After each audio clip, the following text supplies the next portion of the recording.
creation is being different. Your own body is not the same. They say the liver must be liver, it should not become kidney. Kidneys must be kidneys, not liver. And the brain should be brain, not kidneys, thank God.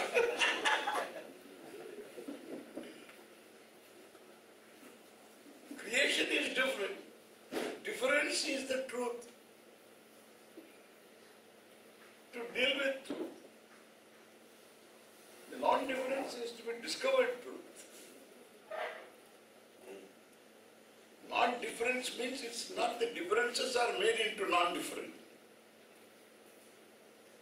Non-difference exists as one reality which has no attributes. That sustains the differences. Like even you are an individual conscious being with all different things. Still one entity.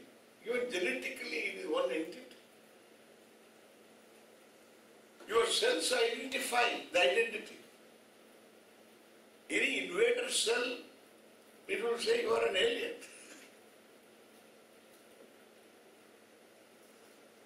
But one has to live with the other too.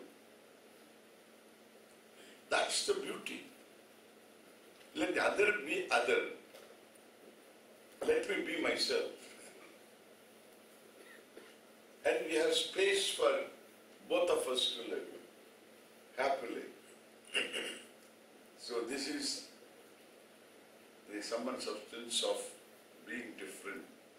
The book here, big book. Being different.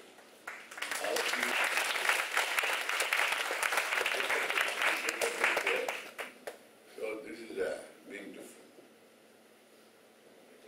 And we are going to release it in the evening.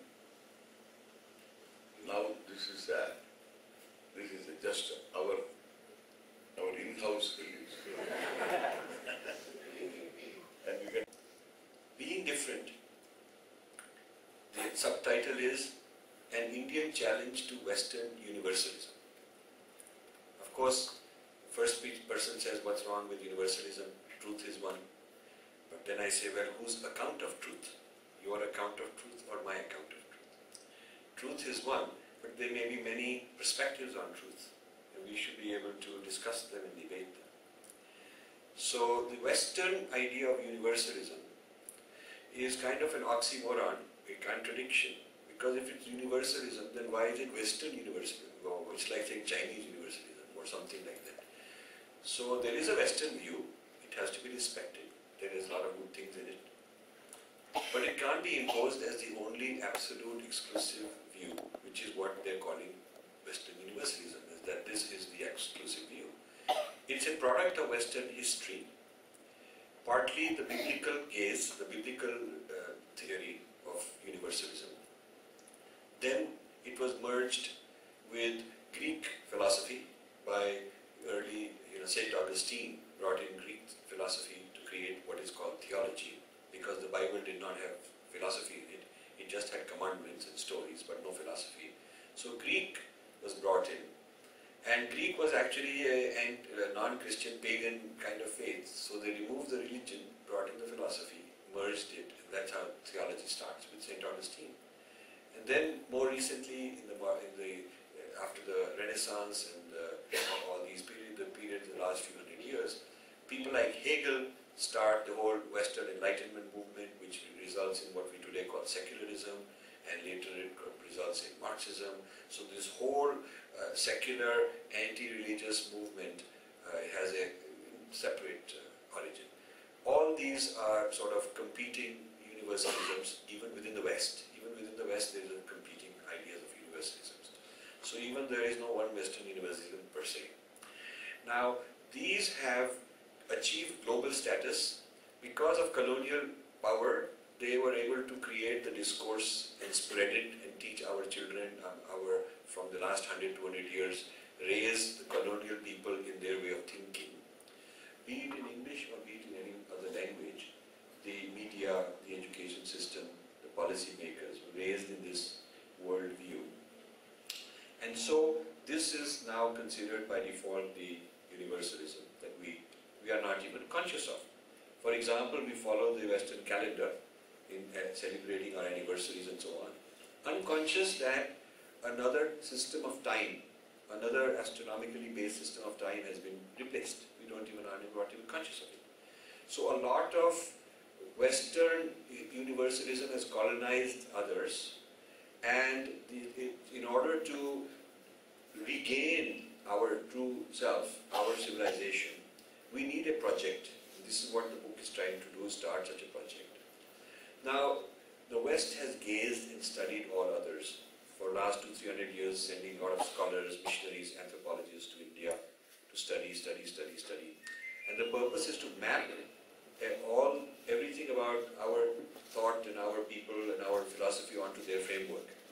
So some Sanskrit words are lost and replaced by some English equivalent, but inside the English equivalent is a Christian meaning. So yajna, when it becomes sacrifice, it loses some meaning, it loses a lot of meaning. Because the idea of sacrifice comes from, there used to be human sacrifice in those societies, and then animal sacrifice, and then Jesus is the final sacrifice that God causes of such an enormous magnitude that no more sacrifices are needed. So our yajna has nothing to do with that story.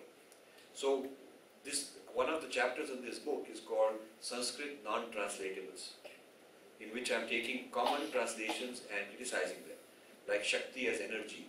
Shakti is not some electricity or something. That is just one aspect. It is huge meanings in our tradition. And so I even criticize, when we translate Atman as soul, because soul doesn't reincarnate. There's no reincarnated. And animals don't have soul. Plants don't have soul. So when you eliminate the word Atman, you eliminated a huge amount of meaning and substituted something simple, something much simpler. Yeah. Imagine if Max Muller, when he translated all these great books of India into English, imagine if he also had translated the Yoga Sutra, which luckily he did not. Then yoga might have been called gymnastics or exercise, because he didn't know their civilization did not have the same experience, so they did not have a word for it. A civilization has word for what it has experienced. So the idea of rishi, they don't have. The prophet is not a rishi. The prophet has not reached a high state of consciousness to have unity with the Brahman, because that unity with Brahman, Aham Brahmasmi, is not available. And prophet just hears a voice it's a dualistic system. Somebody, the chief executive, gives a command to the HR department and says, go teach this to everybody. So the HR department goes and carries out, it forms a church or an organization. It is not the same thing as what the Rishi achieves in a state of consciousness. Yeah. Also, the prophet is non-reproducible. It happened and it will never happen again. Prophet is finished, the lineage is finished. Whereas the Rishi is inherent in every one of you, is Satchitanand, that is the nature of the self. So everyone has the potential of having the same experience which the Rishi had. So if you look at our vocabulary, it's very important to preserve the vocabulary in order not to get mixed up and become a subset of Christianity. And I introduce a lot of terms in this book. One term I introduce, of course I already said, non-translatability of mantra. Because mantra is vibration, not just the intellectual meaning of word, but also a vibration from saying that mantra. And going inside and saying it in silence, and going inside and the 4 levels of vak. So the idea of a mantra is not as simple as what it means conceptually, that you could replace with something else. So you cannot take Om and replace with God or something, because the sound of Om is the sound of Om. So one sound replaced by another sound has got a different effect. It is not the same effect. So when you are talking at the intellectual level, you could say it means the same thing. We assume it means the same thing. But when you are going into the adhyatmic level, a vibration is not replaceable by a different vibration. So it is non-translatable in that sense also. So now, the second term I want to introduce to you, and there's about 7 or 8 terms in this book, I'll go through them quickly. I introduce the notion of digestion of a civilization by another civilization. So it's like a tiger eats a deer, and it is not a merger of equals. It is not like the tiger will become gentle and mild nature like the deer. The deer finishes and is broken down into small parts, and the DNA is broken into smaller molecules until it is digestible and reconstituted into the tiger's DNA. So wherever in the body of the tiger, whether it ends up as blood or as skin or bones, though that becomes all tiger DNA. And the deer DNA disappears. There is not one copy of the deer DNA left inside the tiger. Okay? And what is not digestible and turned into tiger is waste excreted. So I have used this model to show that civilizations have been digested and put into museums. The Native Americans, a lot of African civilizations. So a lot of Christianity came out of the digestion of so-called pagan faiths. A lot of Christianity is come like that. So what happens is that they are disassembled into smaller and smaller parts until these parts are small enough to be digested by the host, which is very powerful, and the host wants to keep its integrity intact, its DNA intact. And what does not fit is thrown out or put in a museum as something glorifying that you can admire that this was once upon a time. And so as we keep translating our words into English and our paradigm into the Judeo-Christian paradigm or Western universalism paradigm, we are gradually getting digested. And this is the digestion happening when Bharatanatyam is converted to Christian Natyam, and when yoga is converted into Christian yoga, and the whole, so this is kind of like a very gentle way of turning you into the Western, a copy, or you're digested into the West. And my answer when people say, aren't we happy that now they are copying our yoga, it's good for them, yoga is yoga, it's universal, and it will spread more because more people will do it once the West takes it over and westernizes it and forgets the Hindu origins, then it's going to be good for us because more people can use it. It's a common argument. And I tell them it's like the deer saying that when I'm eaten, it will be good for me because tiger is stronger, he's powerful, he runs faster, I will go faster, running faster, and so on. The point is that we will cease being who we are, we cease being a separate, distinct identity with difference preserved when we are disassembled and merged and our own selfhood is forgotten. And you have to just look at the history of the last 2,000 years of how much has been digested and where have those people gone. The paganism got digested, but the pagans disappeared. The Native Americans, so much of their culture got digested and they are put into some museums and isolated places like that. So if we do not want to get digested and made to disappear, we must understand difference. And that is the reason I'm doing this project on difference. I want to discover what is there about us which is non-digestible. Non-digestible. Meaning, if the predator eats it, he will not eat it because he knows it will kill him. Huh? So he will not eat the porcupine because he will put in his stomach, it's bad for him. It's bad for him. So for an example is that if you take karma and reincarnation and you compare it with the idea there is original sin and that God has to take one unique birth and be virgin birth, sacrifice and so on. You compare it. Now, original sin, as you know, something Adam and Eve do, and that results in a condemnation of all progeny forever, into eternal damnation. Yeah, all progeny forever.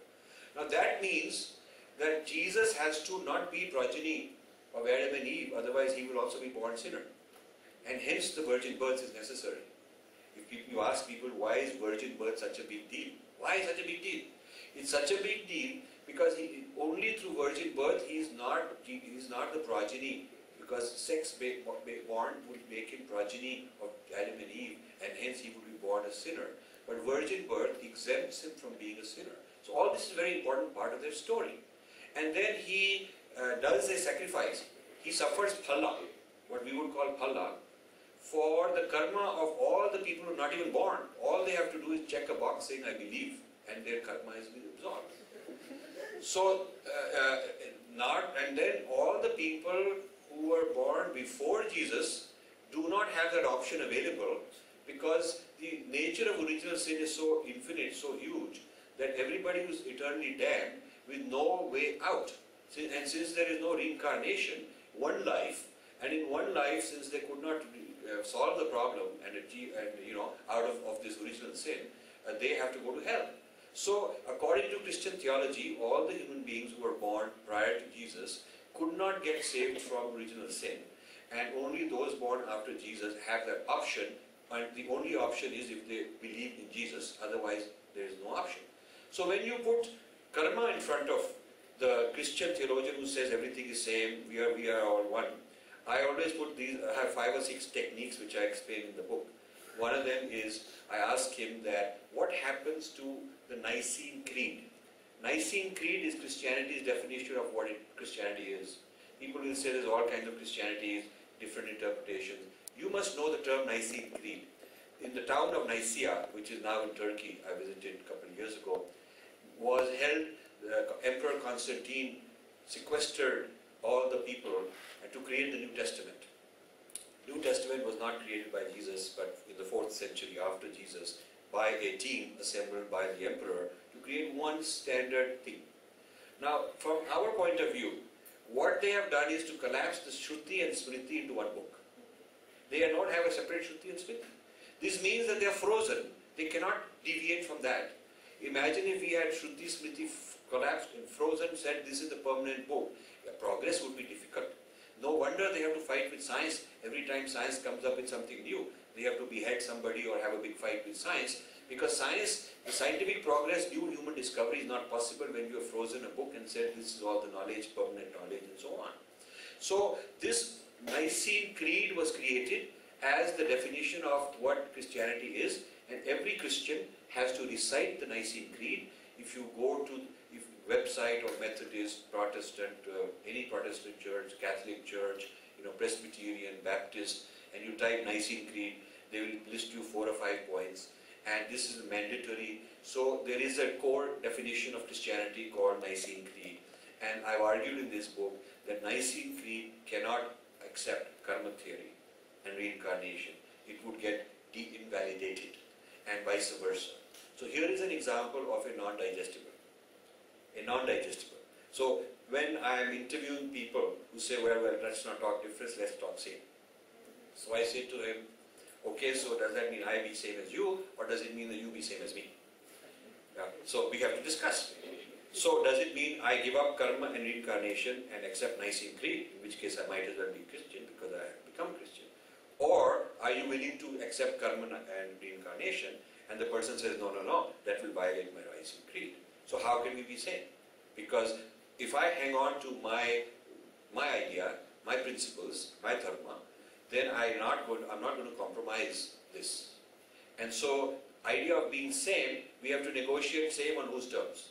Your terms. It's like 2 lawyers have different contracts, they're negotiating, and each of them says, oh, let's agree. So, but then each of them says, yeah, let's agree based on my contract. So, it's a very naive thing that people are told that let's be same, without being clear on where the differences are. We cannot have identity unless we know what's distinct and unique about our tradition and what is non-negotiable. With non-negotiable, we can negotiate many things. That, a lot of things are common, no problem. But there is certain thing which we can't give up, which is distinct, and I gave you one example of that. Another example, when people push this issue of let's just all be same, why are you talking difference, it's causing problems. So then I say, okay, the nature of the self in Christianity is original sinner. You're born original sinner, all of you, every one of you born original sinner. The only person ever exempt in the history of humanity from being born a sinner is Jesus Christ, because he had virgin birth. Since none of us had that, we're born sinners. And I say, our tradition says, we are Satchitananda, originally divine. So, every year, some Christian missionaries come to my house, knock at the door in Princeton, because they go door to door. They're being trained to evangelize, and they'll be sent to foreign countries like India. So they come to my house, and so I bring them in chai, I talk to them nicely, I pretend like I don't know, I'm a very naive guy. And it's a lot of fun, So They sit and they are very nice. They, after a little small talk, yeah, they say, okay, nice house, good, everything. This small talk. Then after that, they have to get to the point. You know, they've trained. So I can tell that they're looking at each other like who's going to get to the point. So one of them then says, "Sir, can we ask you a personal question?" So I said, "Sure." And they say, "Have you been saved?" So I say, "But I was never condemned to begin with." And then they don't know what to do. So then they want to tell me what they call the Christian good news. Have you heard the good news, sir? So I say, good news. Maybe the stock market went up. Good news? What good news? So they say, oh, good news is that we can all be saved. We can all be saved. So I try to examine, saved from what? And I want them to come to original sin. I want them to say it. Yeah? Because I want to get it out of them. And they keep saying, but saved from sin. I say, but I haven't done anything. What sin? Where? You look like good people. I don't think you've done any sin either. What sin? So they have to say, no, you see, we're all born like that. Why are we born like that? Why would God do that to us? Then they come to original sin. Original sin, sir, this original sin. So I tell them then, have you heard the Hindu good news? You all look like that at me. Hindu good news. Oh, Hindu good news. Because in their training, they have not been taught this. This is something off the training. So they want to know, what is Hindu good news? So I said, Hindu good news is, there is no original sin, we are all originally divine. They just can't, wow, what is that? So I'm developing in this book techniques for our people to talk back, to answer back, to debate, to hold firm as to who we are. And this technique is called Purva Paksha.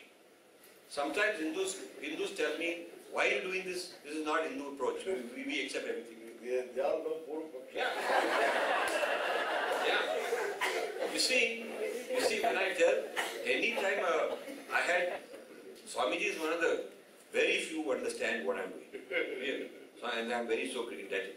But so many gurus, they listen to all this and they say, no, we are not supposed to look at others. I said, no, we have a tradition of Purva Paksha. And we do look at others. We study others. We have Siddhanta, we give a response. They do the same. And this is our tradition. So the problem is, we stopped doing Purva Paksha to the West. We did Purva Paksha to ancient systems. But we did not really do Purva Paksha in detail to the West. To Christianity, to Hegel, to Enlightenment tradition, to Immanuel Kant, to John Stuart Mill, to the postmodernism, all kinds of genres of Western thought. We didn't say, okay, using my Siddhanta, like I just gave you Purva Paksha using karma and reincarnation to Purva Paksha of Nicene Creed, and using Satchitananda, the Purva Paksha of original sinner. So we are supposed to do Purva Paksha like that. And there is nothing adharmic about doing that, about studying the other side in a way that is very factual and respectful. So when I wrote this book, this is the 10th rewrite which is printed. I've written it every year and I send it to opponents. I send it to Catholic theologians, I send it to secularists, I send it to all kind of people. And I made them write me comments and their objections and I answered them. So I am doing my own Purva Paksha. And that is why this is the Samudra Manthan on the cover of this. I went to Thailand airport where they have a huge carving of Samudra Manthan about 100 feet across. Yeah. And this is the Devas and in the back is the Asuras. This is the spindle for spinning. So this is the Samudra Manthan. This is a Manthan between the Indian civilization and the Western civilization. It's also Asura. Yes, sir. It is also my manthan with many opponents I have been doing. And my internal churning also, my manthan inside also. Yeah. So this is this book is a product of 10-15 years of search like that. Now there are certain differences I want to definitely mention because they are so important. Now, probably the single most important difference in this book, you people will all appreciate, is a discovery I made while gazing at the West. Purva Paksha I translate as reversing the gaze. Means they've been gazing at us for all these centuries and they've mapped us and figured us out in terms that they can control. Now I'm reversing the gaze. Nothing wrong with that. So, and the Westerners appreciate, okay, now it's time for some Indian want to reverse the gaze, we got to allow them. They're feeling, first they try to talk me out of it. Why you need to do it? You're all one, you're all same, like that, I say, yeah, but your social scientists, anthropologists, historians, philosophers have mapped us. So we can also map you in our Siddhanta, in our framework, nothing wrong with that. So when people accept this idea that, okay, reversing the gaze, this manthan is a good idea, we have to all be doing it to each other and to learn, to progress together. I found that the single most important difference I found while gazing at Judeo-Christianity, and in fact the Abrahamic religions, although here I'm not talking Islam, I'm talking Judeo-Christianity, is a condition which I have given a term, I've coined a term for it, called history-centrism. History-centrism means an obsession with history as the only way you can go and get ahead. And to understand the highest truth, you have to rely on a unique history which happened somewhere in the Middle East 1,000 years ago. It happened only once, it will never happen again. And the historicity of that event is the critical way to know the truth. And there is no such way available to the human being to advance and learn on his own, to reach a state of consciousness where he is in moksha, or he is in a state of enlightenment, or he has reached the top chakra, or he is like a rishi. Such a state is not possible, and therefore, given the infinite gap between God and man, which is the problem, the infinite gap between God and man, and God's absence from the universe, which is very different from the idea of immanence that we have, Sagun Brahman, that they don't have. Given this absence of God's immanence in the world, the only way this infinite gap has ever been bridged is via few selected prophets. And this prophet's written down account is the only way we can access. So this means you must study history of what the prophet has said. There is no such concept as embodied knowing. The counter to that from our tradition, I've termed it embodied knowing, which is the adhyatmic process. The adhyatmic process of meditation, of sadhana, of the kind of state that a rishi achieves, from which he has a unity consciousness and is able to articulate truth that is not based on some unique historical event that happened to a third person, but something that happens to himself. So the study of history and the study of past is as a role model and as a guide to the process we have to do, but the availability of the process is there in us by the very nature of who we are as Satchidanand. And Aham Brahmasmi is not available in Christianity.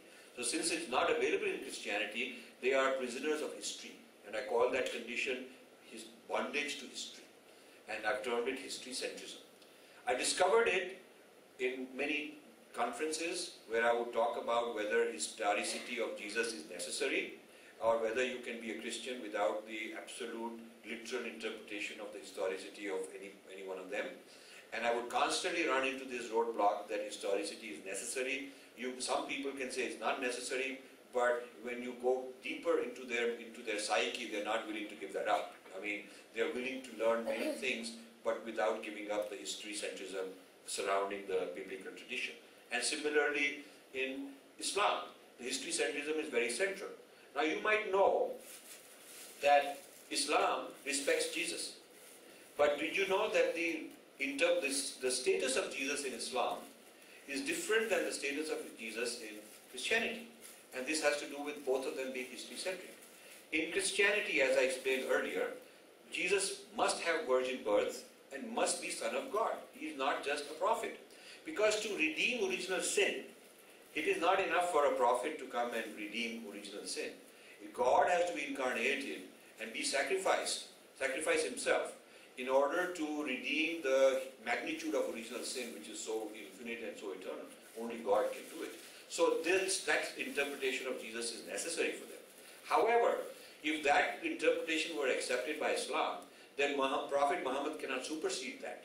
Prophet Muhammad, it's like the owner of the company has passed an edict. A general manager cannot supersede that, because general manager is not in the same stature as owner.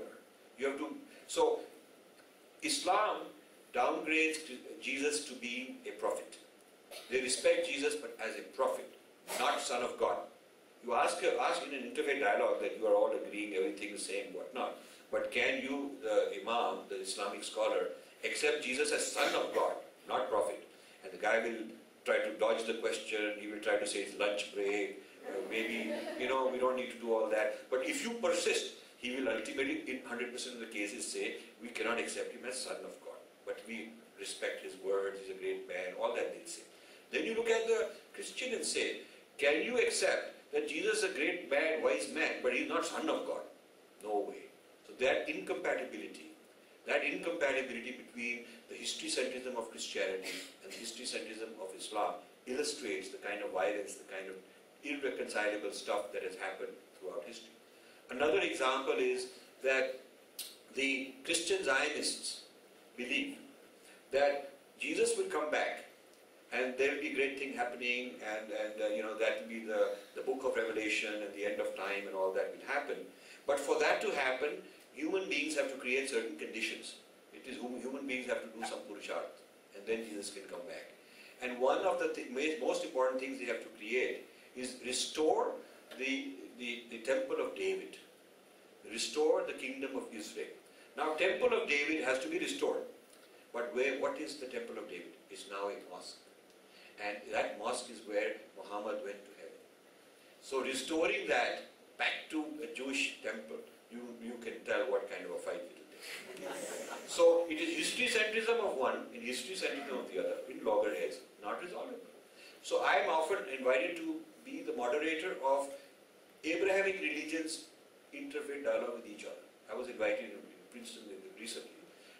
The three Abrahamic religions have a dialogue, and I am brought in to introduce this idea that we can go beyond history-centrism and then we can solve this problem.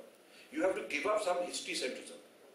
You have to loosen that absolute exclusive claim to history because it's incompatible with the other guy's claim. And you have to go into Adhyatma. You have to go into different kind of universalism that I want to teach. Now this is my opening to bring in Vedic and Upanishadic universalism, which is not in bondage to any history of anyone. Yeah. So this is a very important point which has worked in every discussion that I've had. The moment I bring in the idea of history-centrism, then it's very clear the people on our side, the Hindus with the Hindu background, understand why merging and getting digested into Christianity and becoming part of their history-centrism is not a good idea. They understand that. Because being one and turning our dance into Christian dance and Christian yoga and all that, essentially means we are being digested into the historicity of Jesus, because otherwise they can accept many other things, but they want to map it into the DNA of that history. See, and that the keeper of that history is an institution called the church. So the Bible is like the source code for Windows is to Microsoft. If you ask Microsoft give up the source code, well, they'll go bankrupt because that's their asset.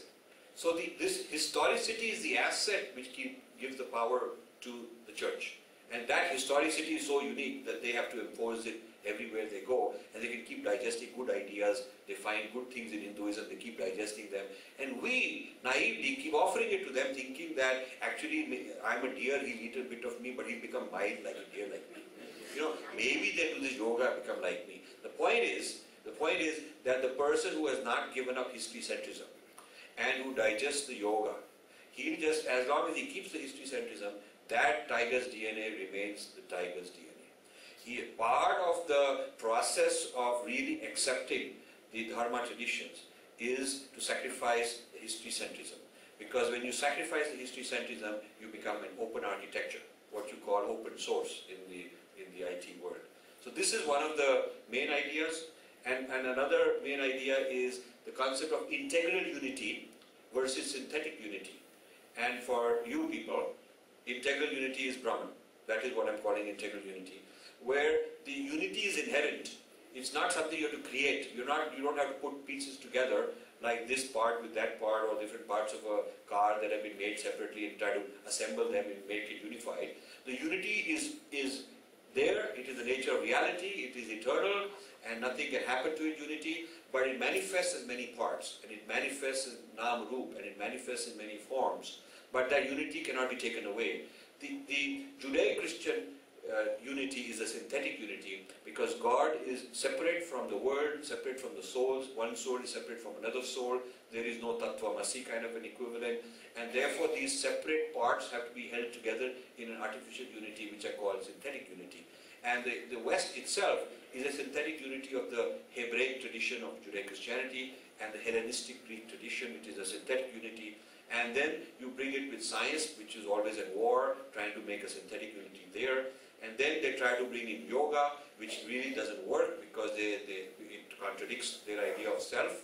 And that's a synthetic unity. So having conquered a whole lot of people, taken the ornaments and the good things from here and there and there, they've constructed a synthetic unity called the West. And there's a whole psychological condition I'm calling synthetic unity, which has the fear that it may fall apart. And this is the fear of chaos, the fear of chaos. So the obsession with order, that things should be orderly, things should be under our control, to prevent, because you cannot just accept the isness, they cannot just accept what is, be relaxed because on the basis that that isness is unified, and there's nothing that can go wrong to this isness. So this synthetic nature of unity and synthetic nature of reality cannot be reconciled with integral reality, integral unity of Brahman.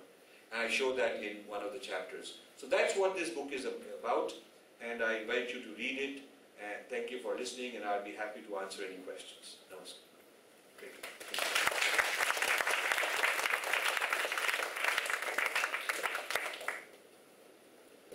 Can I ask some questions? You will answer some questions.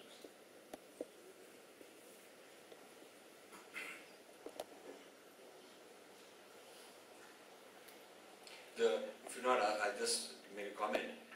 The people who are rooted in Dharma traditions, a lot of times the reaction which I'm liking is that it gives them a reason, it gives them an explanation of how they're different. You know, what is different, why we don't want to get digested, what is different about us, and based on that difference, how do we create an identity for ourselves? Because to have an identity, we must have something we consider to be different. And this is why I don't use Brahman right away. I use Brahman throughout the chapter, but the heading of the chapter is Integral Unity, because I want to also explain that while Buddhists don't like the word Brahman, their nature of reality is also integrally unity. Their nature, Madhyamika Brahman, Buddhism, they're also talking about the interdependency, the non-separability, the non-existence of separate essences. So they're not talking about a synthetic unity of parts.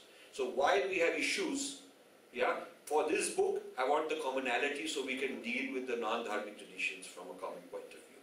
So I'm using my vocabulary in a very careful way. Also, Buddhists will agree that we are not history-centric. They do not think that the truths, the Four Noble Truths and the Eightfold Path have anything to do with the historicity of Buddha. This is always there before Buddha, this will be there after Buddha. Buddha was neither the first one nor the last one, and therefore whether you believe in the historical Buddha or not, the process, if you carry out, will work on you. So they are non-history centric. So I've come up with a vocabulary after a lot of manthan internally among Dharma traditions to satisfy the Advaita, the Vishishtadvaita, the Dvaita, the Shaivais, the Vaishnavais, the Sri Aurobindo people, the Tantra people, with common principles which they will accept. And yet these common principles based on my manthan with Abrahamic traditions are not acceptable to them. So this is the balance I have found. What is common within the Dharma that is non-digestible into the Abrahamic systems. That's the idea I've done. And the reaction from Westerners is very interesting. Two poles, and a lot of people in between these two poles. One pole is the person who takes Christians' history-centrism literally. He is happy that finally a guy has understood it. A lot of people tell me, you are right, we are history-centric, we are proud of that history-centrism, because you are absolutely right, God spoke only once, that the accounts are literally correct, they have to be taken in that way, and it is not generic, and we don't like people who are mixing it up with other religions. So there is that segment of Christianity who are very publicly and explicitly history-centric. In the United States, it's a large percentage of people who are Christian Zionists, who are evangelical, who are missionaries, and who believe in the literal interpretation of the history. So they are very happy that at least I got it. They disagree with my alternative. They disagree with my alternative, but they accept my description of their history-centrism. Then there is the opposite camp. The opposite camp are very liberal Christians who are basically saying that, you know, I'm not history-centric and I accept that history is sort of flexible and there could be many, God may have intervened in the world many times and I accept many histories. But then I have to go deeper and say, okay, do you know the consequence of karma reincarnation? If you accept it, what is the consequence on the Nicene Creed? And they're very surprised that even know the name Nicene Creed because they thought nobody is supposed to know that. And so that makes it a little uncomfortable. And then I explained to them that, okay, if the nature of the self is such that none, how do you reconcile with the original sinner? So some of them are very happy to hear all this because they feel that it has deepened their knowledge. Their own understanding of themselves and of the Vedanta has been deepened by pointing out the sharp differences. And actually I get many people to supporting this kind of an approach because they feel that now they can go even further in their journey towards the dharmic civilizations. So these are sort of the reactions that I often get. Yeah. I have not written Islam in this because originally it was not Dharma civilization compared to Western civilization, it was Indian civilization. And then a lot of people said you would be attacked that you have ignored Islam because it's part of Indian civilization and that would take me in a whole different direction. So I intend to write a separate book on the Dharma civilization compared to Islam. And that's a very fascinating topic because in between is Sufism. Now let's talk Sufism. Sufism, a lot of people, like in Delhi, everybody becoming Sufi now. And a lot of my relatives and friends, they think that Sufism is same as Hinduism, there's no difference because they also, the Sufi claims to be unified, with the Supreme. So I had an online debate with an imam in Karachi, and this online debate is recorded. It was a site called Ask Imam, so you could ask any question. So I signed up with a name, came up with some name, because I didn't want some fatwa or something like that. So I asked him, I said, can I ask you, simple question. First I asked a question on Ahmadiyyas, because Ahmadiyyas are a sect who believe that they had another prophet recently. So Ahmadiyya prophet was in the 19th century in Punjab, and of course Sunnis, Shiites, everybody, they disown Ahmadiyyas, they condemn them as heretics, and on the passport of an Ahmadiyya, if you're in Pakistan, I have friends, on the passport it stamps that this person being an Ahmadiyya it is unlawful for him to call himself a Muslim. It's on the passport. And if you go to Pakistani embassy websites, they'll make this policy very clear that you cannot be classified as a Muslim if you're Ahmadiyya, because you're creating a heresy by claiming that there was a new prophet, and therefore the original prophet who said that he's the final prophet must be a liar, and that's blasphemy. So I asked the Imam the following question. I said, is Allah allowed to change his mind? That's the question. Is Allah allowed to change his mind? If he is the supreme, he can change his mind. One day he said, he gave a commitment, this is my final prophet. He said it. We're not lying, we're not saying he lied it. But maybe he changed his mind. Because maybe people didn't do what he thought they'll do. It's like the CEO gives a set of instructions to the department head, and he comes back a year later and says, you guys wrong, I'm going to give you different instructions. CEO has authority. So if either you are telling me that Allah is bound by his commitment to man, or in which case he is not infinitely free, or you have to allow that Allah has the authority to supersede and break his own promise because he thinks the human beings are not good enough. And if Allah is allowed to change his mind, then maybe he sent another prophet. Now this created a very big commotion. And in the end of the day, could not be answered.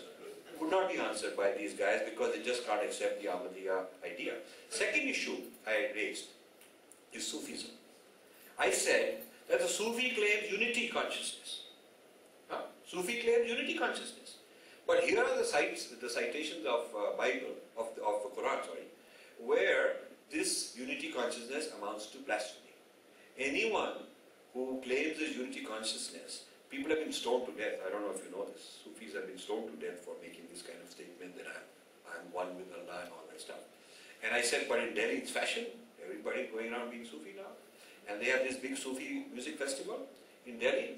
And I met the guy who, in Humayun Tomb, 1 week long, all the ministers come, all the VIPs, the big businessmen. It's cool to be a Sufi festival now.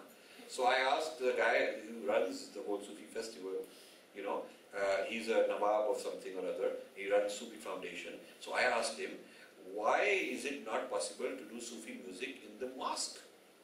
After all, if such a great thing is Islamic product, then you should be very proud, you should be putting it in Makkah. They should have the Sufi festival in Makkah. And you should have Sufi festival in Jama Masjid. And he said it's not allowed. So I said, why? Is it that Muslims don't think it is Islam, but other people are expected to think that it is Islam? So there is a kind of a contradiction on the status of Sufism. But I asked the question many times, how is the Sufi able to say, I experience oneness? Because the Sufi music talks like that a lot. Yeah. How is it not a violation? After many dodging and avoiding, I got one Sufi on the record to give me an answer. He gave me a very good answer. He said when I am poetically singing the oneness with God, it is not that I am one, but I feel I am one. It's a temporary experience that God's grace has given me. It's sort of like you're a bank teller, but one day the bank president says, okay, today you can sit on my chair and feel how it must feel like being bank president. Now you can't sign $1 million check and you can't give yourself a raise and a bonus, and you can't fire. You don't have the authority of CEO of the bank, but you can get feeling of I'm sitting on this chair and this must feel this way, and I'm feeling like I am the CEO of the bank. Yeah, but don't think that you actually are. Yeah. Now the Sufis' experience of oneness is a temporary feeling of oneness, but not an ontological reality of oneness. This is very important. We Hindus have not raised these questions. So Sufis come and dupe us into thinking that everything is same. So this is feeling of difference. So that is why I think Islam has its own unique issues. To answer your question on Islam, I think it requires another 500-page book and not bundled in with West. And the reason of having West is that West is more than Judeo-Christianity. I am attacking and taking on the claims of universalism by the whole Enlightenment movement, starting with Hegel and Herder and Friedrich Schlegel and Max Muller and all these 20, 30 greats who comprise the Western Enlightenment, and then now the 20th century, a very fashionable post-Enlightenment, post-modernist movement. I'm taking that on also. So I have my work cut out just critiquing the West from a dharmic standpoint, means Purva Paksh of the West. That's my project. Purva Paksh of Islam is separate. Sir, I have a question. Going back to your Christianity standpoint, I grew up in a... Yeah, question from her. Yeah, please. I grew up in a Christian country, so I was exposed to the Bible from young age. But after having studied with Pujya Swamiji, I'm wondering who the tiger really is, because there are a lot of places in the Bible where Jesus shows that he had the vision of Vedanta. Like at one point he says, the kingdom of the Father is within me. And then, I don't know what version of the Bible we had, but he finally comes to say, I and my Father are one. So yeah, so you see, you can take, first of all, I would separate Jesus from Christianity. Christianity was created by, not Jesus, but Paul. Paul created Christianity, and Emperor Constantine turned it into a fixed canon. Shruti and Smriti got it combined as a canon and institutionalized. So the critique of Christianity as the foundation of the West is different than what a critique of or an assessment of Jesus might be. Yeah? Now, a lot of Christians are actually saying no to Christianity, yes to Jesus. A lot of Christians are doing that for this very reason that you gave. Now, Jesus can be interpreted, reinterpreted, not in accordance with Christian doctrine, but in accordance with Vedantic doctrine. Okay, so the question is that, so then the status of Jesus becomes the issue, that is Jesus Christian? Is Jesus himself Christian? Some of the Indian people, they say all are one and the same, and the Bible also says the same thing. and God in heaven is in you, and the one who is the Father, the Father of this world is in you. Like this, they will quote here and there. Yeah, random. And then A few quotes. there are one or two quotations. They have to search the whole mountain Yeah. of words and for the needle, and then you quote this. Therefore, all are one and the same. So we are one and the same. But this oneness has to be accepted by the Christians. Even if you quote Bible, you make one Christian who believes in his faith and ask him, a believer, to accept this oneness. It's a blasphemy. Yes. Yes. And therefore, that is what he is talking about. Yes. He is not talking about oneness. There are, even in literature you have got oneness. Yes. In literature you have oneness. Even Shakespeare talks about oneness. Yes. Everywhere there is oneness. All the mystics, William Blake and others, all of them talk about some kind of oneness. Wordsworth talks about some oneness. It is a poetic oneness. Yes. It is a feeling oneness. Yes, feeling oneness. and you see, to that point. See, I also have Catholic educational background elsewhere. The thing is, this comes from the usual. These people, masters. You know, there are so many masters here in this country, and their talk. All religions lead to the same goal. Jesus also said the same thing. We all said the same thing. so here's So that you can have Christian devotees also. Yeah. So you see, I'll tell you something. My antidote to this, clarifying the one side from the other, very important. Dharma from adharma, prasad from poison. I mean, these are all mithya and they're all made of matter and they're all that, but they are not the same. You do not mix up prasad and poison. And, so these ideas have to be separated. So what is the acid, the litmus test? What is the litmus test for true Advaita? The litmus test is that the person must explicitly give up the history-centric claim. This is my statement. When a lot of Western friends, I lived in the United States for 40 years, and I've churned and churned with these people. And a lot of people come to me and say, I've been searching and I've been studying and I'm into the Gita and I'm doing all these things, What will I do to make you happy? They tell me that. I got 20 years yoga, you're still not satisfied. What am I supposed to do? So I tell them that I want you to negate the history-centrism.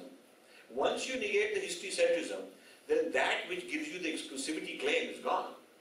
Then that's the first step is you must disown the history-centrism, because that history-centrism is a prison, is the worst kind of nam-roop that you are stuck in. And you must give that up, because it has a terrible bloody history also, of bloodshed, whatnot. Yes. So you should give up that history-centrism, and you see, such a person has burnt his bridges from the church. He'll never be able to go back. If he says, I reject the history-centrism claims, which means I reject the Nicene Creed. Yeah, I accept Jesus is a wise guy, great rishi and all those things I accept. But the history-centrism, I don't. To me, that is why the most important point of this book is. But for them, history is central. Yes. We had a seminar in Germany in a seminary, and then there was one person who is in charge. He's a theological doctor, who is a PhD. And this gentleman was in charge of the whole thing. Then we were discussed about reality. The being, the reality of being. That's the topic. Then they gave me them. I was invited for this, and then they gave me a lot of time. So I was discussing, and this man was sitting there and listening to me all the sessions, and he was always laughing, and then he was nodding and all that. At the end, I thought he would say some good words, and I requested him to say a few words. Then he said, Swami said everything was very interesting, was very, very, very good, but there is history. That's the DNA. That's the tiger's DNA. The history centrism is the tiger's DNA. He can, yeah. There is history, he said, there is history. Yes, that's History is the... non-negotiable. That history is non-negotiable. Yeah. See, the tiger can decide what he wants to eat. He can be nice. He can lick the deer. He can do eat, not eat, whatever. But the DNA is not compromisable by the tiger. Otherwise, he will not be a tiger. He will be something else. So, what constitutes Christianity's DNA is this Nicene Creed, which is a five items of history that can't be compromised. Those 5 items of history start with original sin, then virgin birth, then crucifixion, then redemption, then the resurrection, and end of times. That's what it is. So, as long as anything can be fit into that, they're willing to take it. And that is the digestion I don't want. See? Okay, thank you. Thank you very much.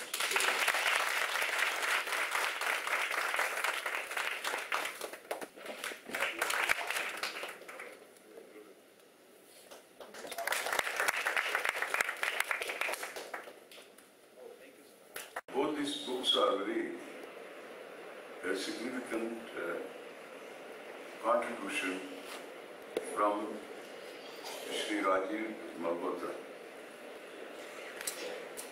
He had a very successful business in USA. He wound up that and then took to study, full-time study, and then writing. So his contribution is very phenomenal. A lot of research has gone into these books, behind these books. And the Breaking India is an important book, and I am very happy you are offering it in Tamil now. So, especially in Tamil Nadu, this has to be read. Everybody should read this. And because there is so much to know. People have been there is a lot of bluff going on. And therefore, in books and in academics and in the name of research, all kinds of theories have been floating around. And then the other book, which is Being Different. Being different, I need not talk to anybody. I am different. You can look at me. When I travel like this. Therefore, they are being different. They don't know how to handle me. So this whether I should be taken as a Saudi Arabian to somebody or what. So they don't know. That the whole creation is different. You don't need to bring them all together. There is already a certain oneness which has got to be recognized. By bringing them all together, you don't become one.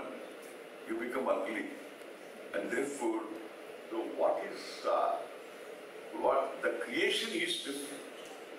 Your own body has different limbs and different organs. Each one has its own place in the scheme of things. And therefore, we have to understand that. And there is harmony. And there is a certain oneness within an individual. There is an individuality. And similarly, there is, in the total also, there is a certain oneness, which in fact we teach as the very essence of our heritage. We have a teaching tradition, and for the Breaking India is a very, very important book, and being Indian, being different, just being what you are, and at the same time allow people to be in their own spaces, so without treading on their toes. So that is a very big contribution. It's not a simple book. It's a very profound book with a vision, and I'm sure it's going to elicit a lot of responses, academic responses and criticisms, etc. And that kind of a discourse is better, dialogue is better. And therefore, so Rajiv has really given us these two important books. Before that, Invading the Sacred, there was another book also published. It was also very well received by critics.